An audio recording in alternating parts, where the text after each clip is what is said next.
So Ray, you said that apartment deal is around the Silsbee area? No, it's in the town going to Silsbee, Oh, okay. but it's basically 24 units on 2 acres. That's what I loved about it. It was just so self-contained, and you can throw them anywhere. I mean, I could see making 40 or 50 of those things. How long do you think something like that would take to build? Let's say that it's your 4th one where you've got all the problems worked out, because you're basically going to follow the same blueprint. It was a rectangle. I think it probably could be done in 90 days, maybe 120. But I mean, if you're flying through it, maybe more than that. But yeah, I mean, but you can also do multiple of them simultaneously too. I mean, that's what a builder does. A builder lays out 5 slabs, and then he gets the concrete guys out there. First he gets engineering, then the concrete guys, and then the framing guys, and then they do all the rough ends, and all those crews work. They're really working like they just go from one house right to the next. So that if you can have one framing crew do 5 houses, and they basically do one, then move to the next one, then move to the next one, and then the rough end people do the same thing. They just follow the framers. It's not rough end. Then after framing, then they'll do cornice, which is the decking and the roofing and all that stuff, and they'll do the cornice, and then they'll do the roofing to kind of dry that in. So, and then they'll do the siding, and so they get that all roughed in. But you just need about 7 or 8 crews, and they just keep going. So if you had 3 locations, the first 2 or 3 you'd probably do as a onesies, but after that you would try to just keep those people lined up, going from the next one to the next one.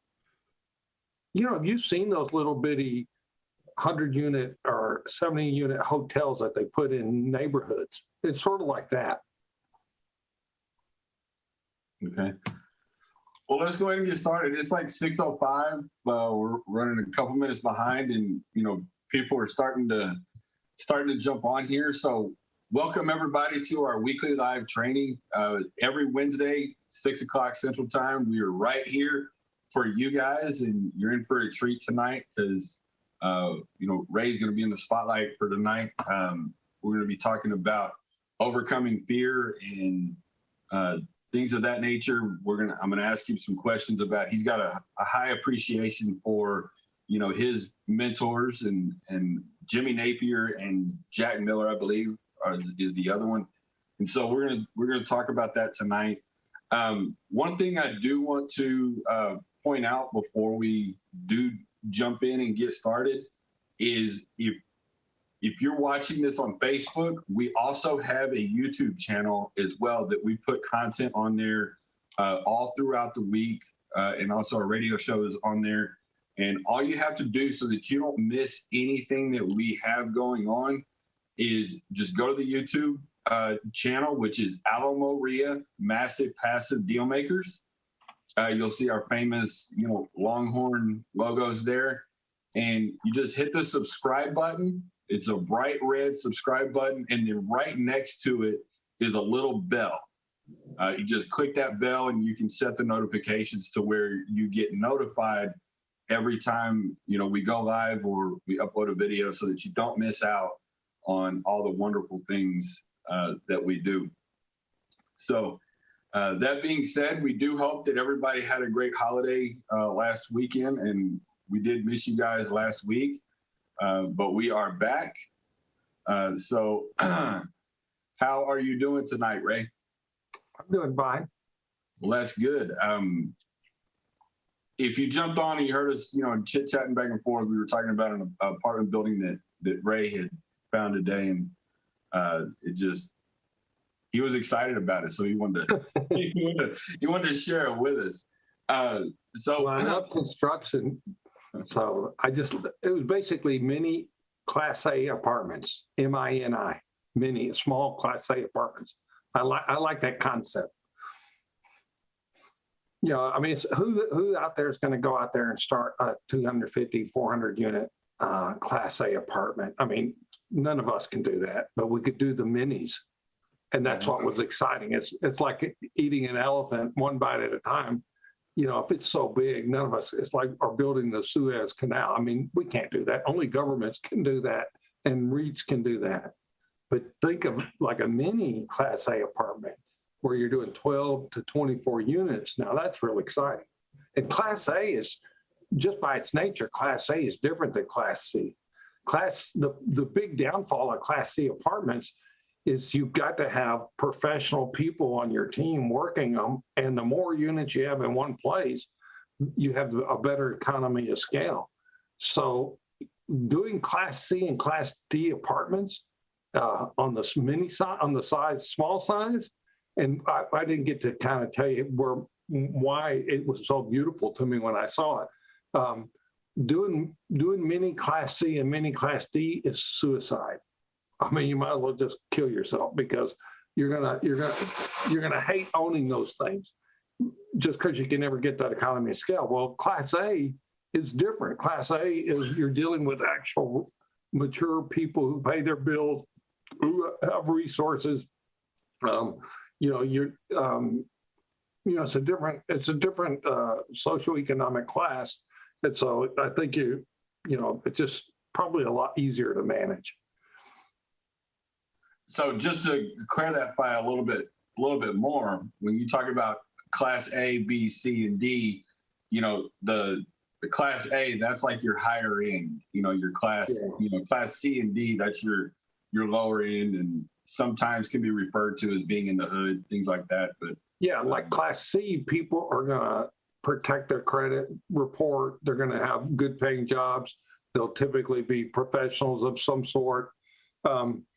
Class D are going to be people who literally are, there's going to be generally a lot of crime around. It's going to be very unstable. It's going to be relatively unsafe. In towns where you'll normally see Class D, you can go out like a mile in every direction and there's no businesses. You can see that there were businesses there, like convenience stores, but they're all shut down because the owners got killed. Family members got killed, running a convenience store because the crime is through the roof.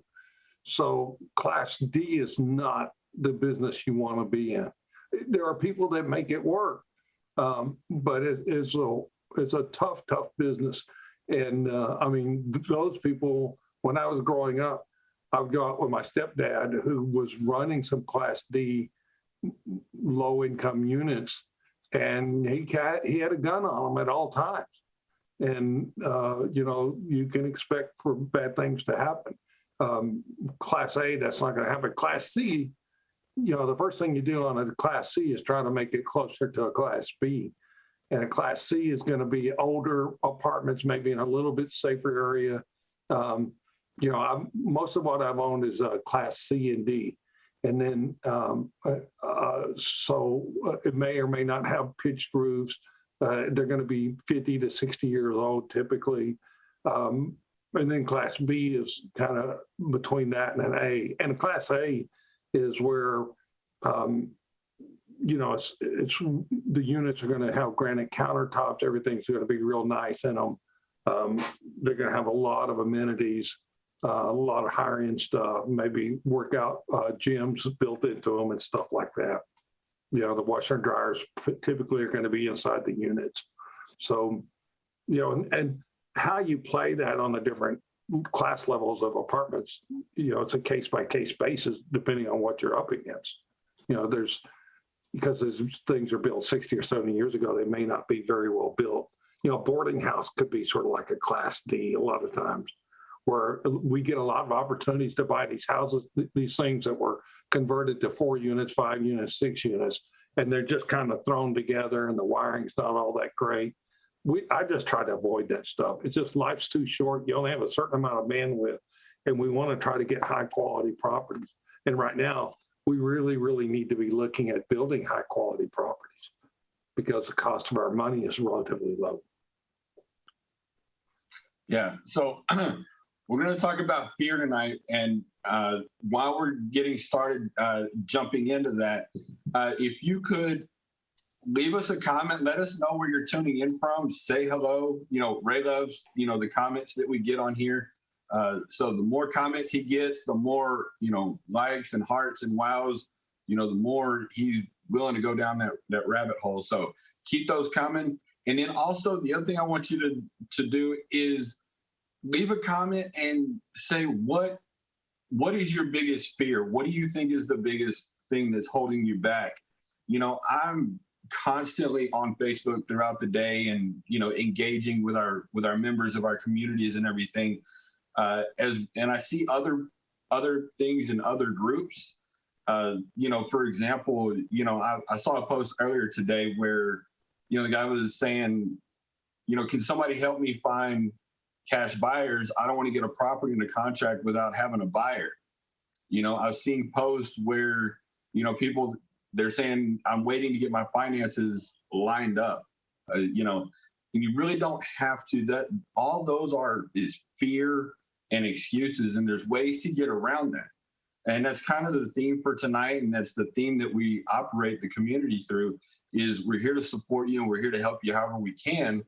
And so tonight we want to help you overcome that fear of getting started or scaling up to the next level or taking that next step, because sometimes it can be scary.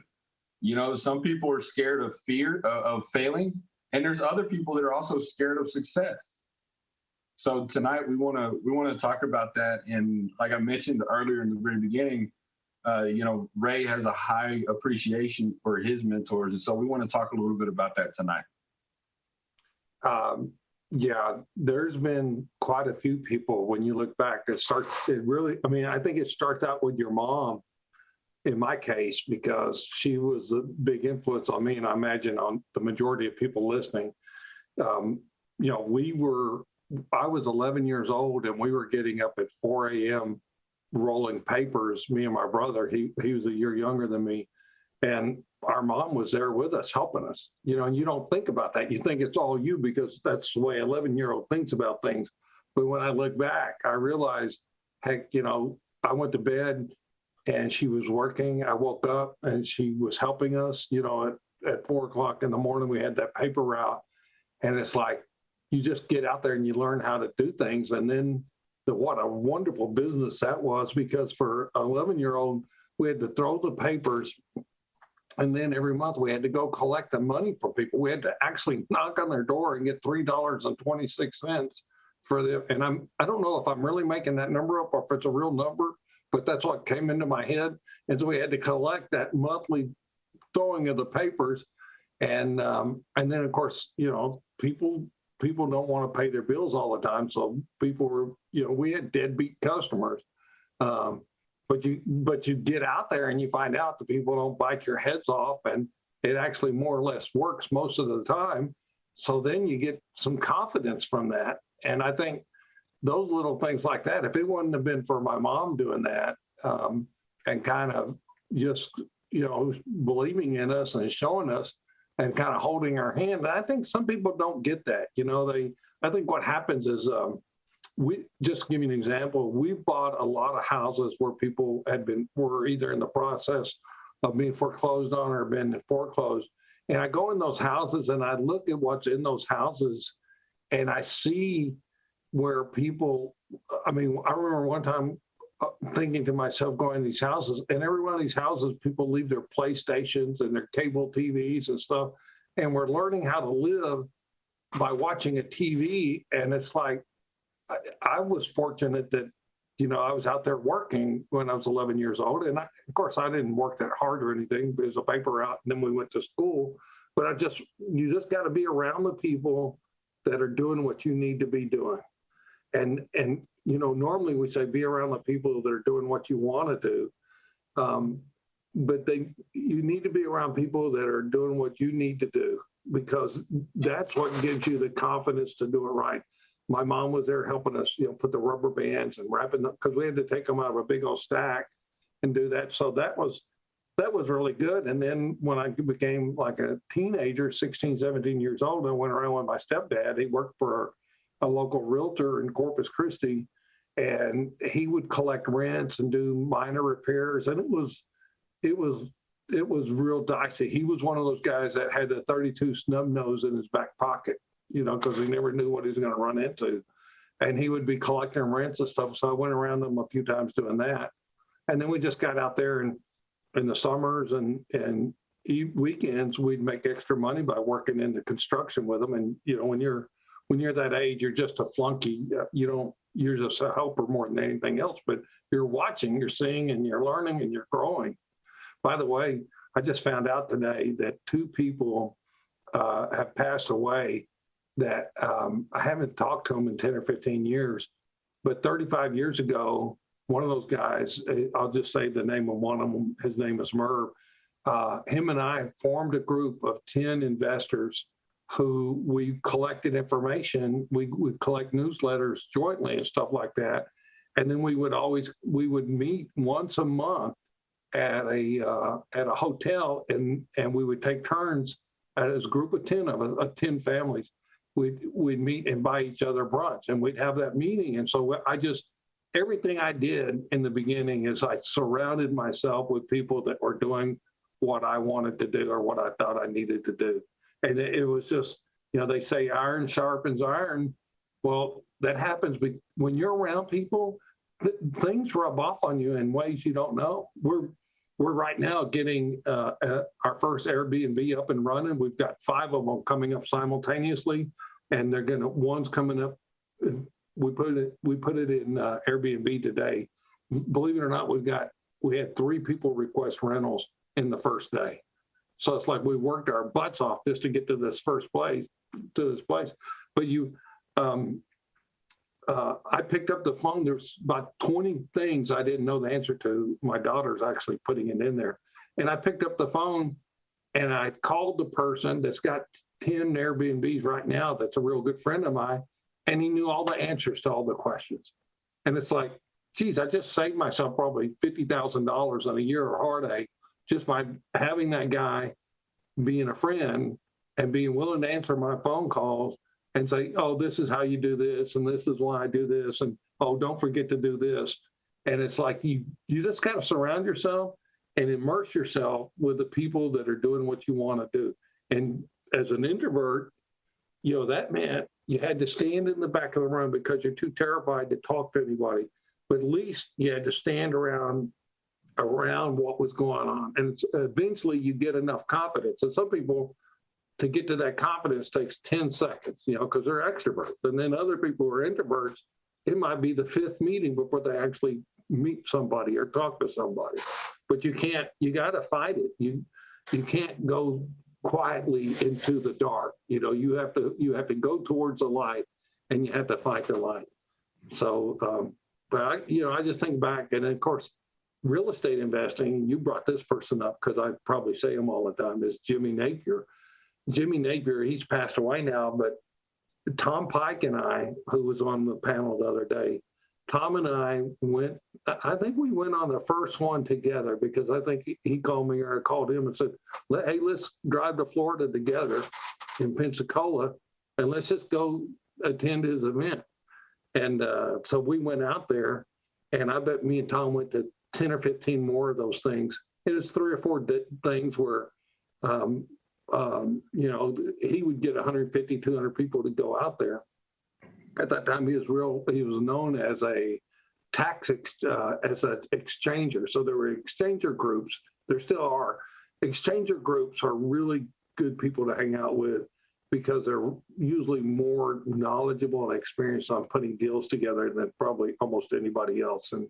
But he'd call them. He'd get a meeting 3 or 4 times a year where it'd be basically how to negotiate with people, how to put deals together. And just seeing those deals go down in front of your eyes just makes you a believer. And that's what you got to do. You got to be around people that are putting things together. And of course, Jimmy was a master. And in fact, his influence made me realize that I had to become a great negotiator. I never really understood the power and the necessity of being able to negotiate effectively, but just watching him and seeing how he made something out of nothing, and he put these things together. I mean, it's literally, if you can imagine it, you can do it, and there's nothing that can stop you. And knowledge, that's what I love about knowledge. We're lucky to live where we live, and we're lucky to live in the time that we live in, because knowledge is the great equalizer. I mean, if you have the knowledge, the right knowledge, nobody can stop you from capturing your dreams or imagining your dreams. Only the person that can stop you is you. And you just imagine, I'm right now listening to a audiobook on Duke of Wellington and Napoleon Bonaparte. And, you know, ultimately they end up meeting in at Waterloo, but it's talking about them from when they're young kids and what they went through and how they eventually meet, you know, 50 years later. And in those days, you know, in those areas, you know, you got power because you were born into it, because you were an aristocrat, and you had certain privileges and certain rights that people didn't have. And you look at that, and it's like when you're born, you have two strikes against you, and it's hard to succeed. If you live in the United States, you don't, and you've got reasonable intelligence and reasonable physical fitness or physical tools, there's no excuse for you not succeeding. You got to show up. Nothing is more important than showing up, and keep showing up until you figure it out. But you gotta be in the game. You can't be on the sidelines. And there's just no excuse. You can make any excuse in the world, like I'm waiting till I get money. Well, you're just not ready. You know, you're not ready. You don't really believe it. If you truly believed it, you'd be there. And so you got to get to where you believe it. That's why I like when we do those, like we don't do them often, but when we do the 2-day class, like the one we've got coming up, it takes 2 days for people to see it. I mean, we can kind of, if you haven't been exposed to it, you kind of probably have a suspicion of how it works, but it takes a couple of days of being around it, you know, 12 or 16 hours of kind of putting it all together before you realize that, hey, this makes sense. This really can work. And then you just see where people do it, and they do it 100 ways. I mean, there's just an endless ways, just in real estate investing alone, much less any other kind of business, to make it happen. So, there's no excuses. And here it is coming up to the new year. You know, it's time for people to like, okay, quit making excuses. You don't need money. You don't need leads. All you need is time and knowledge. And if you get the time and knowledge, and really it's an attitude, I guess we'll call that attitude. If you got attitude and knowledge, the leads and money will take care of themselves. They always do. They always will. Yeah, because it is one thing to have the knowledge. You know, you can have all the knowledge you want, you know, up here in your head, but, you know, you really got to put that knowledge to work, you know, and that's where the attitude comes in. You know, so Ray, while you were talking, you know, I had a question. How do you personally, or how in the past, whether it's past or present, how do you personally deal with that fear? You know, because you have mentioned, you know, from time to time on these live trainings and at our events and everything, that you at one time and still may do consider yourself an introvert. You know, how do you personally deal with that? Well, I know I'm an introvert, and I always will be, because I don't go and seek people out. The only way I can talk to people is if I make myself talk to people. If I don't watch myself, I will go hide somewhere. You know, I mean, I can have, this house could be full of 20 people, and I will usually be by myself somewhere. And you got to fight that. And there's a lot of good reasons to fight that. But I think the way to handle the fear is to remove the things that cause doubt. So what are the things that cause doubt? And also, I think you can have irrational fear. I'm not a psychologist, but you can have rational fear and irrational fear. You know, rational fear is based on not having facts, and irrational fear, I think, comes from where you just believe that things you're going to fail at. and it may be based on previous experience. But I think a rational fear is normal. Like, how do I, let's say I were to buy this house. I remember going through this. We bought a house, Audie and I bought a house. As, I don't know if it was our second or third or fourth house, but we bought it and we were going to make it, it was a big, we were going to go in more debt than we'd ever been in. And right now, if I were to tell you the number, you'd think that's nothing. But for us, it was like, if we go in that debt, that means we got to pay it every month if we don't get a tenant. And what are we going to do to get a tenant in that house? And so, and most of the time you learn from actually doing it. So if we were not sure we were going to get a tenant, but I was hanging out with people that's how they were making their living. They were landlords. They had rental properties. And so I go to those meetings and I say, well, what if you can't find people? How do you advertise for the people? How do you qualify for the people? How do you make them pay in case they don't pay? Any rational thing that you could think of that would cause you to fail, those things create the fear. But if you're around the people, like in Alamo Ria in San Antonio, we've got a guy there that I have a lot of respect to, and he's kind of a super volunteer, but he has a lot of rentals. And it's like, he's just so nonchalant about it that if you're not, I'm more like active in your face kind of stuff, but he's more nonchalant, but he has a lot of rental experience like I do. And if you talk to him, it's like, well, why would you have a problem with that? There's always people there to rent. And you just kind of see that. So whatever those things are that scare you, you've got to touch them and feel them and get close enough. And some people, they move too fast. They don't need to know all the facts, which is probably wrong too. They're more spontaneous, and they probably make a lot more mistakes. And then you get the people who they actually you need to prove it to them. So there's probably a middle area where I generally see how it's going to work. And then there's the extremes on each end. With this Airbnb, I've gone to several Airbnb conferences. I've seen a lot of my friends do Airbnb. We've done everything that you do with an Airbnb except use the Airbnb platform and go to short-term rentals. So we've done it all. And even now, my first real exposure to it was 7 years ago, where we went to Pam's thing in Waco, where she had a bunch of Airbnbs, and all of us, there's like 30 of us, and we toured the Airbnbs. She went through all of her books. I mean, she really, really went into a lot of detail.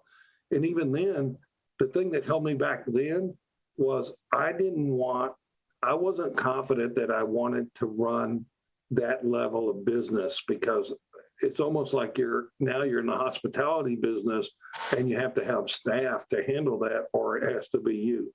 And if you're already kind of up to your eyeballs in activities, you don't want to take on more without a plan. So for me, it was like, my fear was I couldn't scale right. Like I wouldn't be able to support it. I'm pretty confident that I could rent it. I'm pretty confident I keep the property managed. I'm pretty confident that I could collect the money. So the things that should scare you in the beginning, like your first rental property, those things didn't scare me. I'm relatively confident we could pull that off. What I wasn't totally confident with is we could manage it and scale. And I can already tell just with that, we now have to have a full-time person that where our goal is to get these 5 up and running, and then get to at least do 10 our first year. And then I realized now we're going to have a full-time person working on those 10 units. That has to be, it's either got to be you or, it's got to be either me or somebody else.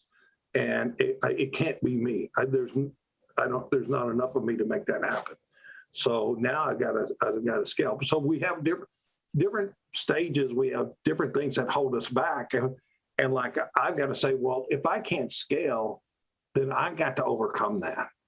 Like the book, Who, Not How, realizing that, hey, that's where a weakness I have to attack that weakness. So I have to figure out how to get better, more qualified people to do the things they're supposed to be doing. And that's my role now. But in the beginning, it was just, can I get somebody in there? Will there really be a buyer? Am I going to be on the hook for the rest of my life? So, and I think that's good to be afraid of those things. So fear is good. It's when fear paralyzes you and stops you from doing things, that's the problem. I embrace fear, I think, but don't let it paralyze you. Can you elaborate on that? What do you mean by embrace it, but don't let it paralyze you? Like, what give a little bit deeper thought on that? Well, when I was an introvert, I really am still. But when I was an introvert and I behaved like an introvert, and I truly was an introvert, I was never going to speak in front of people. And if you're in business and you have goals and it takes other people to be a part of it, that math doesn't work. You have to figure out how to stand in front of people. When we first got our first real private lender, I had to stand in front of a group of private lenders and tell them what we were doing and how we were doing it, which meant you had to be compelling, you had to know how to speak, you had to be able to speak in complete sentences, you had to know how to make the presentation. So that was something I had to learn, and it's not automatic, and it's you can't take this stuff for granted. So you had that fear, though, cost me probably millions of dollars, because I never really became like willing to speak publicly until I was about 55 or 57 years old. And even then I was just beginning. Some people learn how to do that when they're 17 or 20. And so that was an example of where something was definitely holding me back. And you have to attack that. That's why things like Toastmasters are so important, because Toastmasters, for example, is a way to learn how to publicly speak. It's real easy to become a part of them, and they can be a lot of fun. And the next thing you know, you're learning techniques, and you're not worried about it. And then all of a sudden, that ability, to grow into that. One thing, we've been involved in RIAs, Real Estate Investor Associations, forever. And one of the things is that you need to have a community where people can feel like they can talk to each other and kind of trust each other, not be laughed at by each other. And I think what you'll find is that any real experienced person that has some success, they're open. They're always going to be very open people, because they were you, and they know better than everybody else that's not at that meeting. They know what it's like to be you. And just like that guy I told you that's real nonchalant and very successful landlord in San Antonio that goes to our RIA meetings there, he's got a little more laid back style than I do, but he's relaxed and he's comfortable, and he knows he was that guy in the reverse. So when you're like that, you're more willing to help people, and you just got to hang out with those people and be around those people, and you got to be sensitive to it. Now, like with our students, a lot of times our students get real excited about doing a lot of different things. Well, if you're that person that's done a lot of deals, you know what it's like, what's needed, and you know where you're going to make the mistakes. It's like being a dad and a son. A son doesn't believe the dad knows anything, but in reality, the dad's, unless he's an idiot, the dad's been through everything the son's been. The dad has, and they're genetically predisposed to probably behave and act the same way. So the same binds that the child has gotten into, the dad's probably already been through them and learned how to scrape his way through them. And it's like, I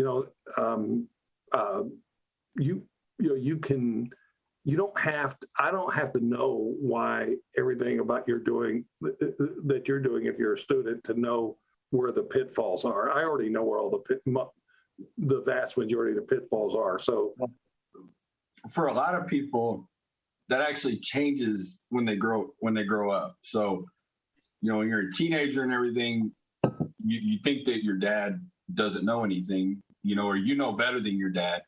But then, when you grow up, you finally realize, I mean, I know, when my kids were younger, and I was getting onto them, I would pull back and I'd be like, I'm sounding just like my dad. So apparently he did know something, and so it's kind of the same thing in real estate. When you're a student, and you have a coach or a mentor, that you do get to the point where, hey, he's right. I mean, there's things that you advise me on, and I've been doing this, almost 9 years, and I still reach out to you for questions.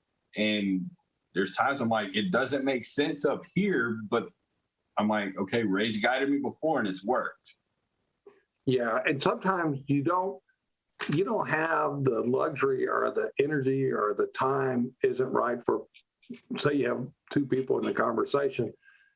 You don't always have the time to explain why you feel the way you do. In fact, sometimes you don't even know why you feel the way you do. You just have that instinct. And a 60-year-old person is going to have a lot of instincts. They're going to have a lot of, if they're active, they're going to have a lot of things that they've done wrong, and a lot of things they've screwed up. And plus they got history.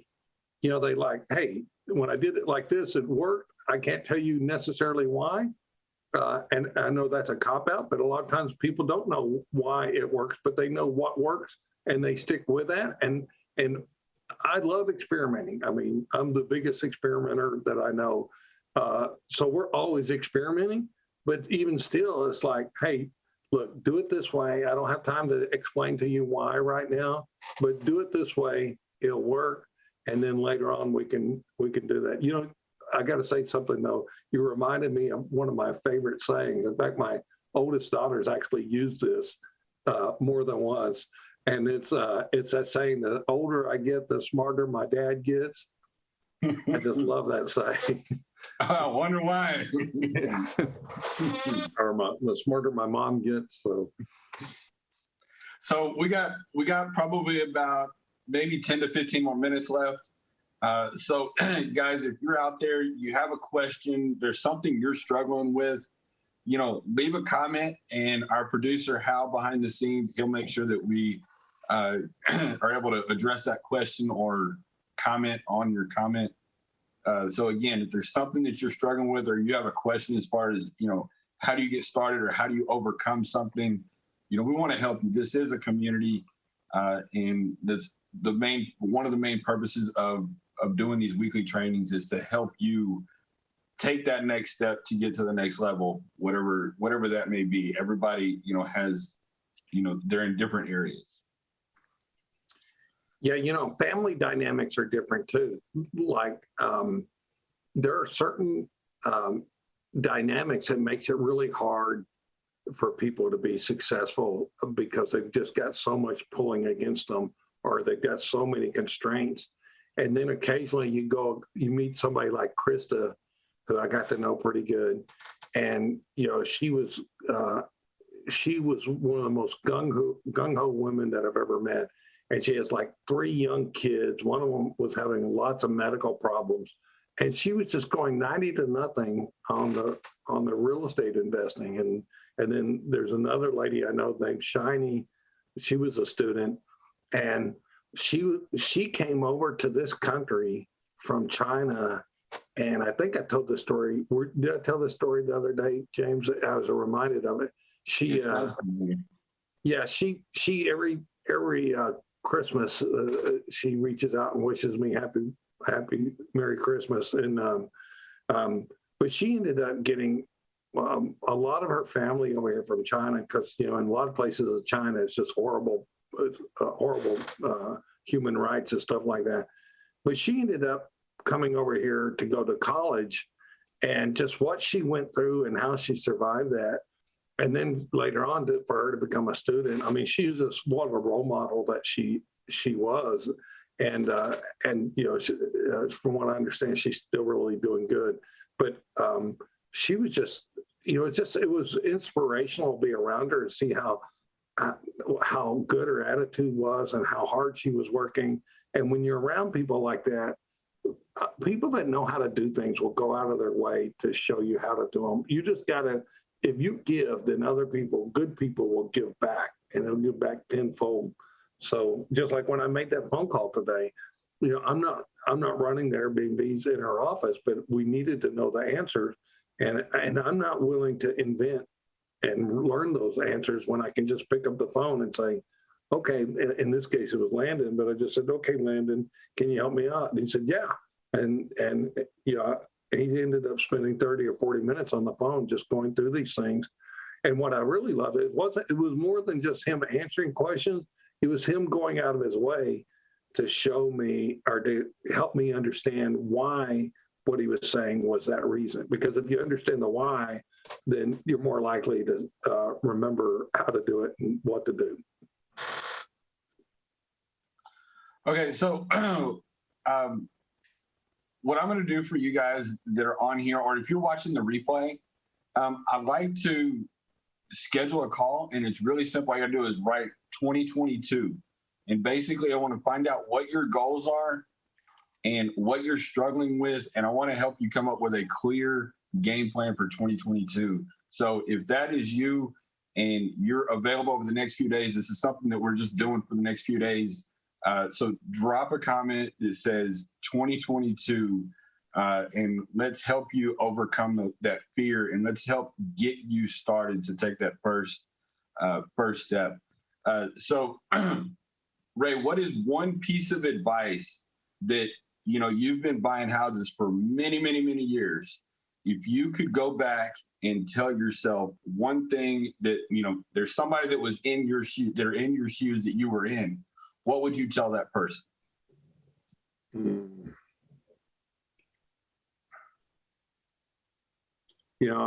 I think just stay focused. I think stay focused and keep the clatter and the clutter out of your life, and really have good, clear goals. We went through a few years back, we read that book by Gino Wickman, Traction. And he probably said it, he built a better system than most people I know about how to have reasonable goals that you can really accomplish. And for example, on that mini Class A apartments, if you think about that and just say, pick that randomly, like what would you do? Well, I would say you would set up some benchmarks. Like, I'm going to have one built by the end of the year, and say it's 24 units.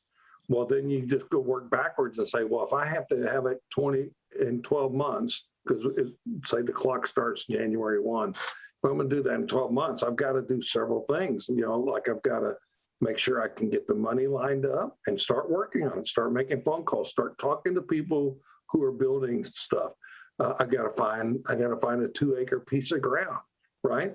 The other thing is I've got to, because I'm such a big believer in hanging around the people that are doing what I want to do, I got to find the people who are doing that, because I don't want to learn. I don't want to spend 5 years doing something I can do in part-time in a year. So, so we've got to break that down.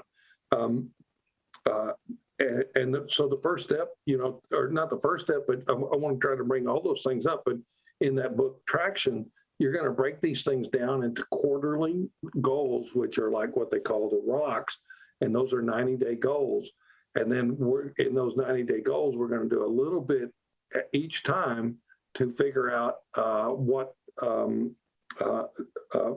figure out a few steps that we're going to do every quarter. And we're going to get those quarterly steps completed. And to build something like that is a pretty good undertaking. We suspect it'll cost $1 million just to build it, and that's without looking at the math.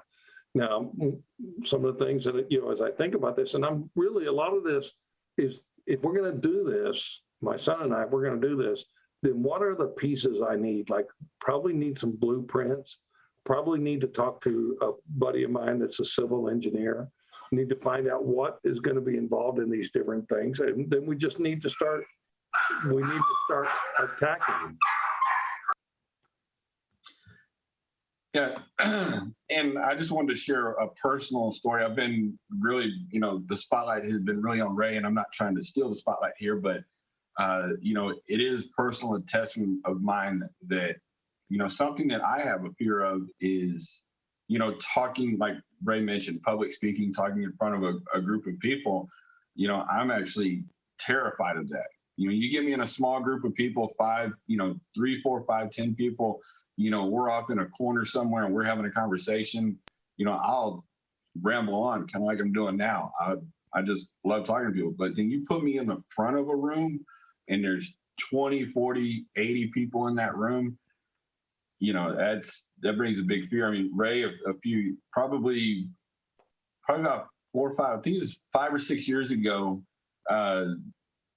we were working a deal together, and you actually brought me up on stage at one of the old Rich Club meetings. You actually brought me up on stage, and the first several minutes that I was up there, I mean, I was shaking, my voice was rocky, and and then you were right there with me. And then after a few minutes, we got comfortable, and then the next thing was the radio show. You invited me. I think it was back in February. You invited me to, be a guest on the radio show. And I was like, oh my gosh, on the radio, me on the radio, I'm talking to all these people. And, and then within a month, I think I was a guest that week. And then like 1 or 2 other times. And then like within 4 to 6 weeks, it was a regular thing. I was on there, and it was just a matter of, taking that first step and making it happen. So now you don't even hardly think about it when you get on there. No. What's interesting, let's say you had a project and you're in a room full of people and you don't know who knows what you need to know to make that project work. If you get in front of that room, we do haves and wants. So we, in our meetings, are really more community-based meetings, but we do haves and wants. And that's where you say, look, who knows about this, or who's the right person? And you can literally talk to 80 or 100 people at one time. I mean, why not do that? That to me, we created those. Well, I'd say we work to have that kind of environment where we get like-minded people together so that we can do amazing things. And that's what you need. You need that. You kind of need that platform where you can do that. And we do the same thing on our Facebook stuff. And it's just like, it's there. And it is some work, but I mean, we get paid back too. It's not just give. I mean, you meet wonderful people, you get opportunities to participate in deals. It's just, it's really a kind of a rewarding thing. So anyway, I'd say you need to go where people are doing what you want to do, and you need to be talking to the people. And I think that's why coaching kind of works out. Like in our meetings, we do a weekly workshop for our students, and in those things, you have an opportunity to mastermind. And it's not just the person that's running it knows all the answers. A lot of the times the people in the room know the answers, or they have alternative ways to do it. So we do like a mastermind session 4 times a week or 4 times a month, and you get a lot out of it. And we try to mix it up where it's not just me 4 times a week. You do 4 times a month. You do it 1 week a month. Pat does it 1 time a month, and then I do it 2 times a month. So it's pretty good. Yeah, I really enjoy it. Those mastermind sessions, you really do get a lot of value. In fact, while we're talking about that, next Tuesday, which is January 4th, and I'm going to make a post about this tomorrow, but it's going to be the first coaching call of the month. So if you are new to our Facebook group, you are going to be invited to that. So it's going to be an open coaching call next Tuesday, and you'll be able to get to see, participate in one of our masterminds, and you'll definitely get a lot out of it.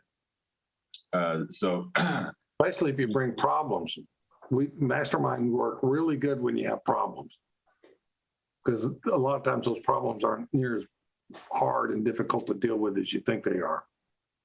And let me tell you, that's really, Ray, that's really where you shine and your passion comes out, is problem solving. I mean, you're a great, teacher and deliverer of content.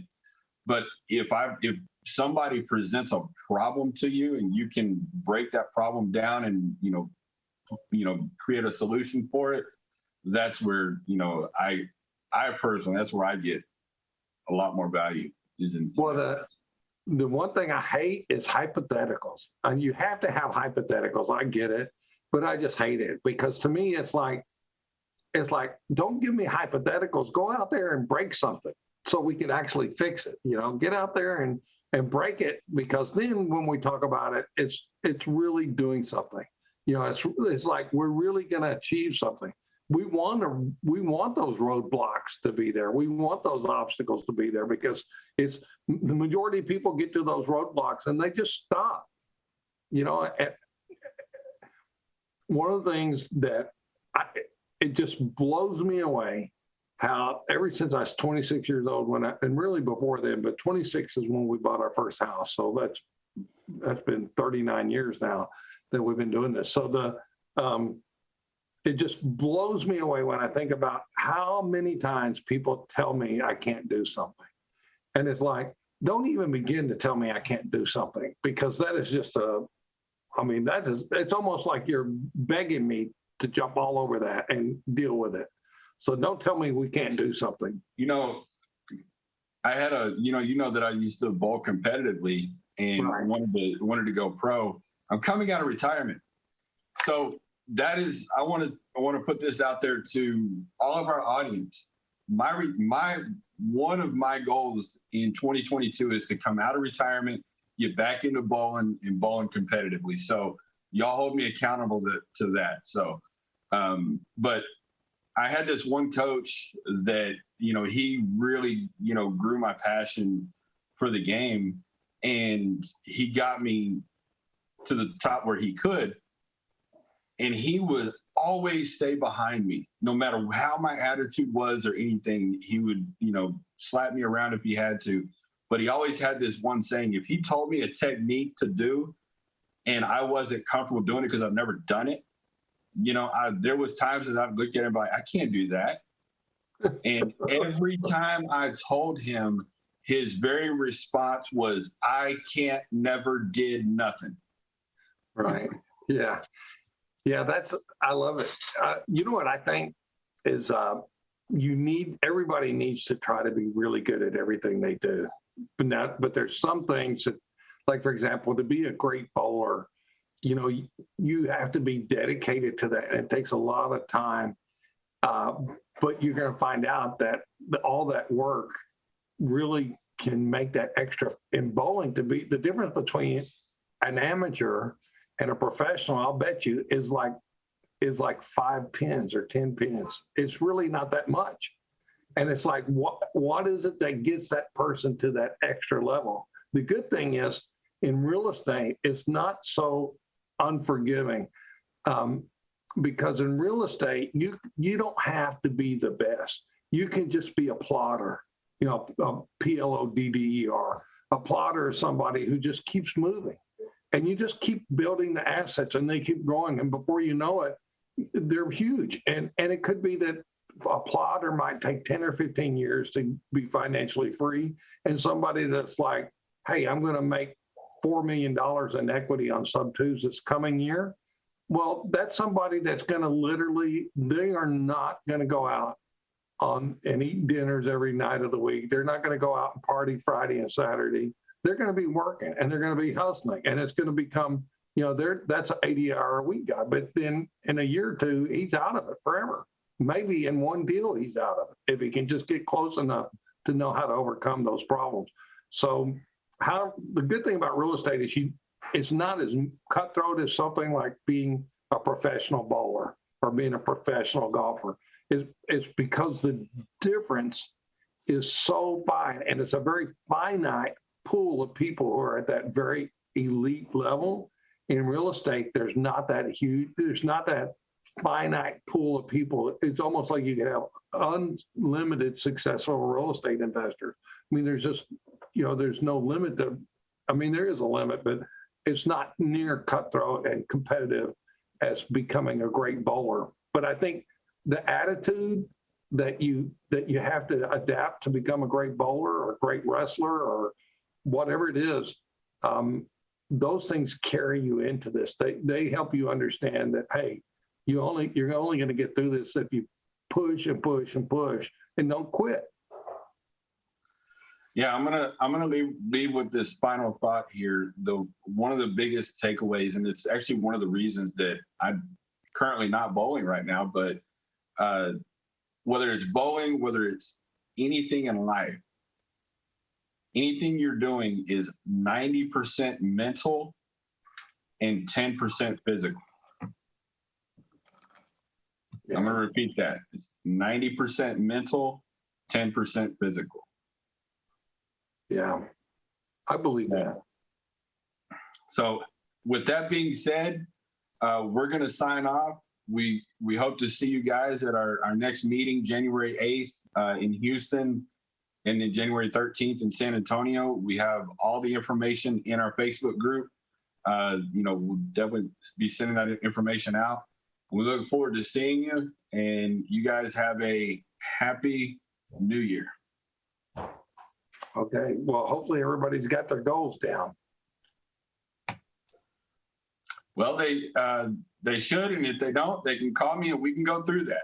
Okay. We can put a link in the comments for that. We will see you guys later. Hal, we are done.